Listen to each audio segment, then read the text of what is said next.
Intuitivement, j'ai su que je devais écrire sur la trahison amoureuse. Cela s'inscrit dans la suite logique du dernier livre Désirez-vous désirer, l'indiscipline du désir, trésor de la sexualité, pulsion parfois dévorante, s'exprimant comme l'enfant espiègle ou l'adolescent insouciant et insolent. Le désir peut être aussi indiscipliné, sans cadre éthique, sans pudeur, sans censure et mener à l'infidélité. La plupart des témoignages entendus portent sur le thème de la trahison. Les histoires ne sont pas simples. Personne n'est à l'abri. Personne ne peut garantir à son partenaire qu'il ne mourra jamais du cancer ou d'un accident de la route et sera éternellement fidèle. Il n'existe aucun vaccin pour s'en prémunir. Certains vivront l'infidélité une seule fois. Malheureusement pour d'autres, certains devront traverser cette épreuve plusieurs fois. D'aucuns même le vivront systématiquement à chacune de leurs relations. La trahison implique deux clans, celui de ceux qui sont trahis et celui de ceux qui trahissent. Deux vécus distincts, mais un même mal-être en commun.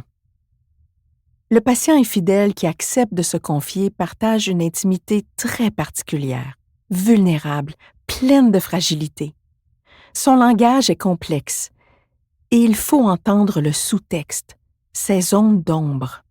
Elles sont multiples, plurielles, riches et complexes.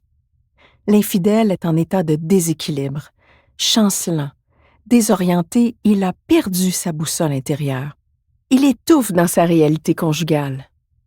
Cet état particulièrement souffrant le rend vulnérable. Il se sent dépossédé de sa base solide. Il ne comprend pas ce qui lui arrive. Il est dans une position inconfortable et cela le perturbe. Presque la majorité des infidèles qui se présentent en psychothérapie ont ce dénominateur commun. Préserver leur relation, mais trahir quand même.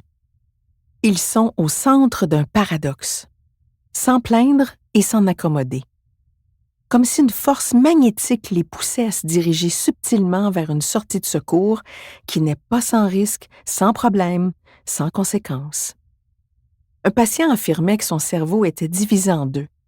Entre sa vie parallèle, ses tentations et l'exotisme de la clandestinité, et sa vie légitime, sécurisante et convenue. Cette division déclenchait en lui un état d'ambivalence, à la fois savoureuse et dérangeante. Il jonglait avec des idées rationnelles et folles. Le traître dit se sentir souvent perdu, égaré, confus. Il se cherche. Il croit qu'il devra choisir, mais se sent incapable de renoncer à quoi que ce soit, ce qui ajoute à son trouble. Il se juge et culpabilise. Il est rongé de remords et de tentations. C'est l'impasse. Trahir est une manière pour lui de trouver sa voie d'accès.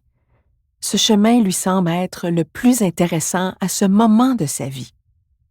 Puisqu'il se sent en flottement, il maintient un équilibre précaire entre sa vie et une autre vie. L'infidèle navigue en eau trouble. Il est dans une période charnière de son existence, angoissante et instable.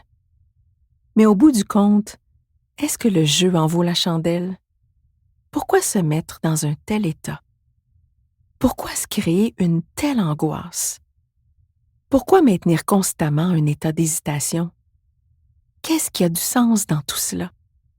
L'acte de trahir revêt de multiples messages. C'est le symptôme d'un syndrome plus grand. Trahir parle haut et fort. Stupéfaction, larmes, révolte, peine, souffrance, exaspération.